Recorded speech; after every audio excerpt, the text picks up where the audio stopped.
A few days ago, I hit Challenger for the first time in set 7.5, and in today's video, I'm going to be going over 10 things I learnt along the way. Because of the way that they changed Astrals, you can now hard force an Econ opener 9 out of 10 games. Previously, you could only really play around a loss streak if you had either a really good Econ opener or Pirates was the Mirage. Whereas now, you can put yourself in a really good position to 3-2 it, or sometimes roll down on level 7 3-5 if you don't get yourself a good opener. With Astrals being changed to the way that they are, this also means that Econ traits such as Rich Get Richer and Calculated Loss are slightly better, as you can hit higher Econ intervals much faster with this open fort strategy. And on top of that, usually you didn't want to take an Econ Augment as your second Augment, but if you already have a combat for your first, you can now play around things like Rich Get Richer 2 and Trade Sector Plus, as these can be good if you're already in a healthy position, just don't take them when you're really far behind. In previous sets, I would pretty much always start Belt because you needed anti-heal in every single lobby, and Sunfire was a really good slam. However, in this set, it's a lot weaker. Usually you would rather have a Morello in the majority of your comps, and also if you're playing around Whispers or you have Pantheon on your board at all, he has built-in anti-heal, and it's for this reason that I slam Sunfire a lot less. If you're playing around Idis, it still can be good, and as a substitute for Morello, you can play it on some of the other boards, but like I said before, most of the time you'd rather just try and get a Morello later into the game. AP is a lot less consistent this set when the Mirage is worse. Usually I try to avoid AP starts unless I know that I can play around Deja in the mid game, as going fast 9 this set is a lot harder, and if the Mirage is Pirates and you get it late or it's Electric Overload, then playing around a Deja board in the mid game is super weak. Previously you could play around Mages and Nivea into the AP Dragons, and whilst the AP Dragon board is still good, getting there is a lot harder when not playing around Deja. There's less build-up units, and when playing around the items, it's really hard to stabilize, so most of the time you're just going to be donkey rolling on 8, praying that you hit most of the 10 cost dragons. The patches aren't really balanced for this set. As much as it sucks, playing a wide line will actually make you a worse player. There's a few comps that are going to be strong in most of the patches, and if you play around these, you're going to be doing a lot better than average. I tried to play a wide line for day 1, and it cost me a lot of LP. So instead, I learned quickly what were the strong comps in the meta and played around them. Currently, it's Demancer Nunu, playing around Xayah, and there's a few other B tier comps which are pretty consistent as well. However, make sure that you're staying up to date by watching Twitch and also stalking people on LolChess to figure out what the most OP comps are right now, because if you're not playing them, then you're going to be losing to people who have 1 star and 2 star 3 costs that are just beating your board because the game's not balanced yet. I'm sure most of you guys know, but you can of course check Augment win rates on sites such as Meta TFT, and in the first couple of weeks of the set, of course the Augments are going to be in one of the least balanced states because the devs haven't figured out exactly what comps are going to be meta and how to balance the Augments around them accordingly. So I was abusing Augments such as Knife's Edge and Electro Charge, and even though Knife's Edge got a nerf in the B patch, it's still really strong. So make sure that you're keeping up to date with which Augments are an insta pick, as this will secure you a lot of LP. That being said though, make sure that you're not just picking up Augments exclusively for win rates, as if it doesn't fit your board you're going to be actively griefing yourself, but think about why an Augment might be good for a certain board and try and play around that if you get offered a really lucky Augment. There's a couple of broken 2-cost carries, but only because of their traits. So for example with Aphelios, you can stack Zeeks if you sacrifice Senna to the Darkflight, and then you get a bunch of Cannoneers, and you actually get stronger by having multiple of the same unit. With Twitch, you can run Zippy, which gives you vertical guild, and because Zippy gives you +3 guild bonus, you get a ridiculous amount of attack speed on your Twitch, and with just a couple of items you can fast 8 with Twitch too. And with Zyra, you don't actually want to itemize or reroll Zyra. However, if you throw a Rage Blade on her when you're playing around the 6 Whisper board, she does a surprising amount of damage for a 2-cost unit that doesn't need to be 3-starred.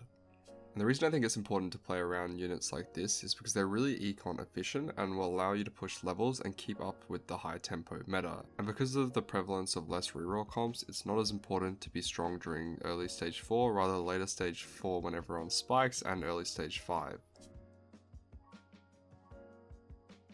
It seems that there's a lot less significant CC in a lot of the meta comps right now, so it makes QSS on frontline units a lot more fake. Xayah is probably one of the only boards which has a lot of CC because it runs Hecarim, who usually has a Vow to instacast into a Jace, into a Shyvana, and they usually cast in succession, which is a lot of CC for your frontline.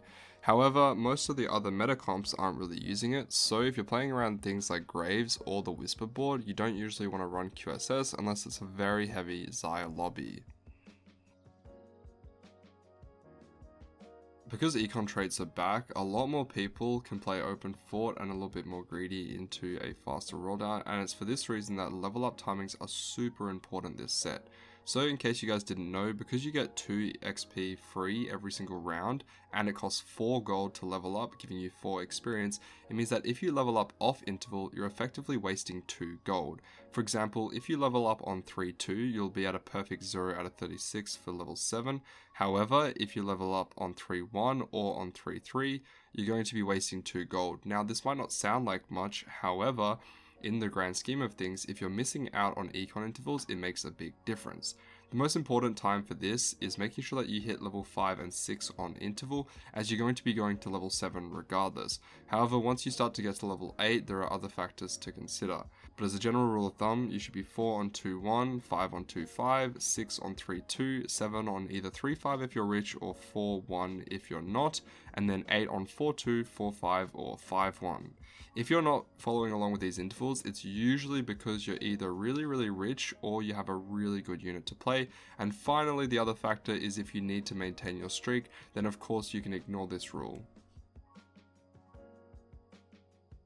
Although it's a bit of a meme to always be studying what the Chinese are doing, it's actually really helpful to get a better understanding of the meta, as they understand it usually before us due to their larger player base, as well as the fact that a lot of their players study new lines and they do things that a lot of other players wouldn't, and so you're not going to find this type of information anywhere else.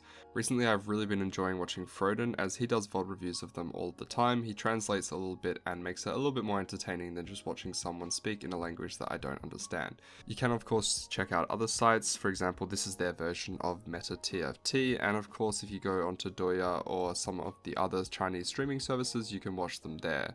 Most of the pages will translate to English with Google Translate. However, otherwise you can just look at some guides or watch how other people do it. If you want to see any of these, the links will be down in the description below, but essentially just by studying how they play differently from us, you can learn a thing or two and maybe try out a new line. Reroll comps have always been a bit of a gamble because they're a little bit less skill based in the sense that if you miss, there's not really too much you can do to pivot out of them, as once you're committed you have to roll all your gold, and if you miss you're pretty much just going bot 4 guaranteed. So the only reroll comps that have really touched this set are the 3 costs, as if you're not really hitting you can usually go fast 8 and then pivot into a different board, or if you do hit you can slow roll on 8 to 3-star the unit anyway. However, rerolling 1 and 2 costs feel a lot worse because with the presence of Astrals, people are hitting level 8 and 7 a lot quicker, and so whilst the 1 cost comp would usually stabilize on stage 3 and then be decent enough for stage 4 to secure your top 4 in stage 5, it's not really the case because people are hitting 7 on 3-5 in the majority of your games, and for the 2 costs that are trying to stabilize during stage 4, a lot of people are already 8 rolling down all their gold, so whilst you might have a 3-star 2 cost, you're going to be versing other people who have 4 cost 2 stars and a lot of dragons which are going to be 2-starred as well. So I would just recommend, until reroll comps become extremely meta, try to stay away from them and just play around the fast 8 meta right now. And that is the end of the video. I hope you guys did enjoy learning about some of the things that I think about more whilst trying to climb in set 7.5 and how these have helped me to secure Challenger in TFT. If you guys have any questions, feel free to leave them down in the comments below, and anything that requires a live discussion, feel free to come check me out on Twitch as I stream most days over there. And at the time of posting this video, I will currently be live, so feel free to say hello. Thank you guys all so much for watching. As always, I look forward to seeing you in the next one.